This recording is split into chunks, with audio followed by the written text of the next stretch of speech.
আসসালামু আলাইকুম, বিশেষ করে উপস্থিত মন্ত্রী মহোদয়গণ। পার্বত্য অঞ্চল ও পাহাড় ঘিরে একটি মহল গভীর ষড়যন্ত্রে লিপ্ত রয়েছে বলে সতর্ক করেছেন স্বরাষ্ট্রমন্ত্রী সালাউদ্দিন আহমেদ। এই পরিস্থিতি দৃঢ়ভাবে মোকাবিলা করার জন্য দেশের সব নাগরিককে ঐক্যবদ্ধ থাকার আহ্বান জানিয়েছেন তিনি। আদিবাসী না হয়ে যদি অধিবাসী হই বাংলাদেশের, তাহলে এখানে সমাধান।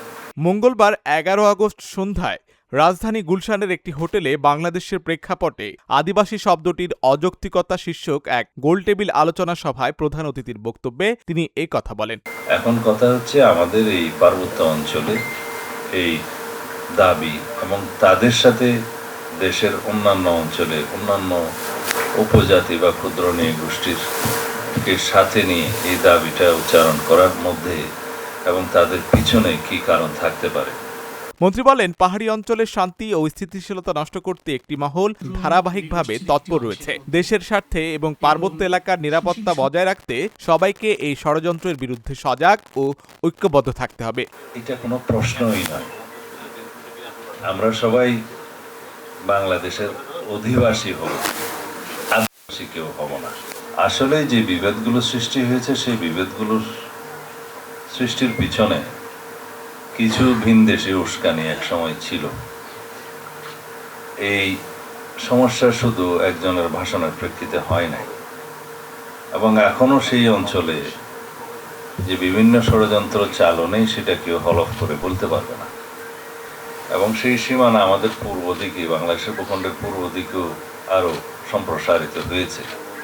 সেটা বিভিন্ন আন্তর্জাতিক মহল তাদের বিভিন্ন স্বার্থে তারা সেই পরিকল্পনাগুলো করছে।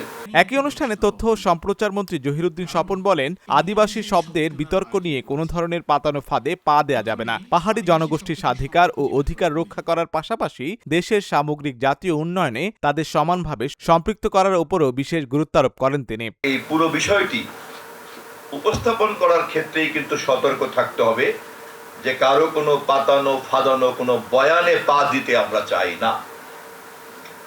বাংলাদেশের জনমিতিকে বুঝতে চাইলে পরে অভিবাসীদের চশমা দিয়ে কিন্তু এই জনমিতিকে দেখা যাবে না। বাংলাদেশের জনমিতিকে বুঝতে চাইলে পরে অভিবাসী মনোযোগ দিয়ে এই জনমিতিকে বোঝা যায় না।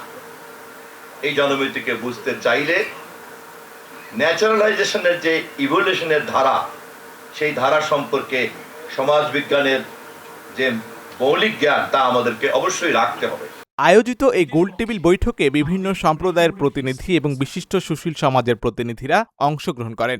দিনব্যাপী এই গুরুত্বপূর্ণ আয়োজনে প্রায় 40 জন বরেণ্য বক্তা তাদের সুচিন্তিত মতামত তুলে ধরেন। ক্ষুদ্র গোষ্ঠী বাদ দিয়ে আমরা দিলাম হচ্ছে জাতি বৈচিত্র্য সাংস্কৃতিক প্রতিষ্ঠান, এরকম একটা নামের একটা আলোচনা কিন্তু আমাদের মধ্যে চলেছে। আশিক আরেফিন, ঢাকা জার্নাল। হয় কি যে আমাদের প্রথমত একটা জিনিস বুঝতে হবে যে রাষ্ট্র